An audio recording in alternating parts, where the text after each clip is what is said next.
विदेशी वस्तु छोड़कर बोलो वंदे मातरम, जय स्वदेशी, जय स्वदेशी। जब बाजार जाएंगे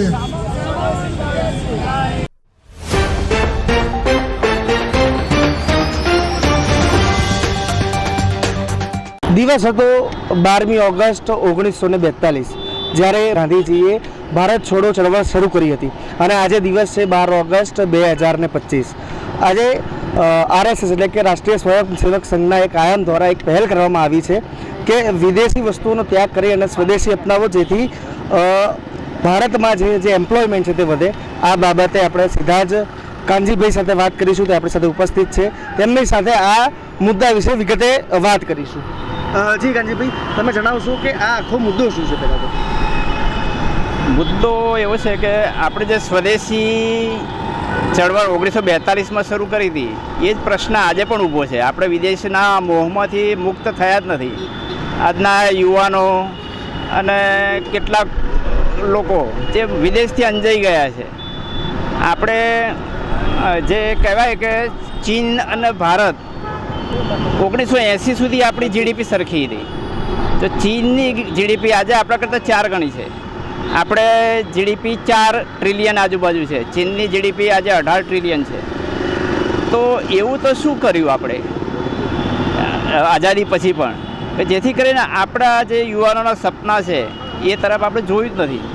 એના લીધે આજે પણ વિદેશીઓ વિદેશ તરફ એનો જે નજર રહે છે, તો એ તરફ આપણે કે ભાઈ ત્યાં વિદેશીઓ આપણને એવું શું આપી દે છે, તો આપણે જે ફેરફારો કરવા જોઈએ અને જે આ યુવાનોના સપના જે પૂરા કરવાના છે એ તરફ આપણે જવાનું છે।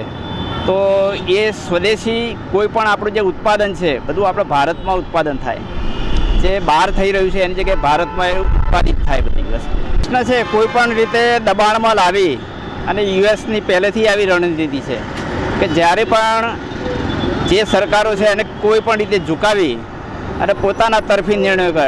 WTO વખતે શું હતું એનાથી બિલકુલ ઉલટું અત્યારે કરી રહ્યા છે એ લોકો કે એ વખતે ભાઈ એવું હતું કે બજાર જે સરહદોથી મુક્ત હોવું જોઈએ, એ પ્રકારે WTO બધાની સાઇન કરાવી। આજે એનાથી ઉલટું કરવા માગે છે કે ભાઈ અમે તમારા ઉપર ટેરિફ લગાવીશું। એમની જે સહુલિયત છે, એમને જે ફાયદો થાય છે એ પ્રકારની વાતો આજે એ લોકો કરવા માગે છે। અને બીજા જે દેશો છે એમને એ રીતે કોઈને કોઈ રીતે પણ એ બધા ચક્કરમાં દાવાના છે। આજે ઘણા બધા દેશો ખરા એ એની વિરોધમાં જઈ રહ્યા છે, ભલે વિયેટનામ ને બધા એમની સાથે છે, એમના ઉપર ટેરિફ તો છે જ, બરાબર, એવું નથી। એટલે ટેમ્પરરી અસર આપણા ઉપર પણ આવશે, જોઈએ આગળ શું થાય છે। 30 અને 2047 એનું કારણ છે, મારું નામ ડૉક્ટર મયુર જોશી છે। આપણા સ્વદેશી અપનાવવાથી, સ્વદેશીએ પાકિસ્તાન સાથે જે હમણાં આપણે ઓપરેશન સિંદૂર કર્યું એના પછી સ્વદેશી જાગરણ મંચ દ્વારા સ્વદેશી સુરક્ષા એવં સ્વાવલંબન અભિયાન શરૂ કરવામાં આવ્યું, અને એ અભિયાન અંતર્ગત સ્વદેશીનો માહોલ વધારે બને। કારણ કે આપણને ખબર છે કે ઓપરેશન સિંદૂર દરમિયાન અમેરિકા, ચાઇના, ટર્કી એ બધાએ ભારતની વિરુદ્ધમાં જઈને કાર્ય કર્યું છે।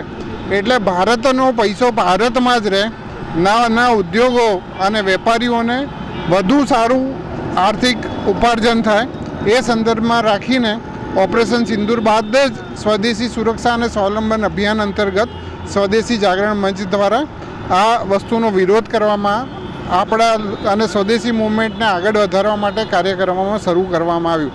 અને 2047નું જેમ કાનજીભાઈએ કીધું કે 2047નું ભારત એ આપણું પોતાનું ભારત છે। એટલે ભારતીયો ફક્ત 1.5%, અત્યારે આપણને ખબર છે અત્યારની પરિસ્થિતિ પ્રમાણે, એક બાજુ આપણે ગુજરાતી કહેવત છે એક બાજુ ગામ અને એક બાજુ રામ, એટલે એક બાજુ આખું વિશ્વ, અને આપણો ઓફિશિયલ આંકડો 140 કરોડ છે, પણ આપણો અનઓફિશિયલ આંકડો જોવા જઈએ તો 160 કરોડથી વધારે થઈ જાય। એટલે જો આપણા જ લોકો ફક્ત 1.5% ખરીદી વધારી દે કે ભારત 2030 પહેલાં વિશ્વનું બીજા નંબરનું આર્થિક મહાસત્તા બની શકે એટલી આપણામાં સૌ શક્તિ છે। એટલે એના કારણે સ્વદેશીનો સંદેશો લોકોને સુધી પહોંચાડવા, જન સુધી પહોંચાડવા માટે તેને સ્વદેશી જાગરણ મંચ દ્વારા અત્યારે સ્વદેશી સુરક્ષા એવં સ્વાવલંબન અભિયાન ચલાવવામાં આવી રહ્યું છે। ધન્યવાદ। તો આ જ પ્રકારના અપડેટ જોવા માટે મીડિયા રેવોલ્યુશન સબસ્ક્રાઇબ કરવા, વિડીયોને લાઈક અને શેર કરવાનું ભૂલશો નહીં। ફરી એકવાર નવા વિષય સાથે મળીશું, ત્યાં સુધી મને મારા સાથી જય દવન રજા આપશો। નમસ્કાર।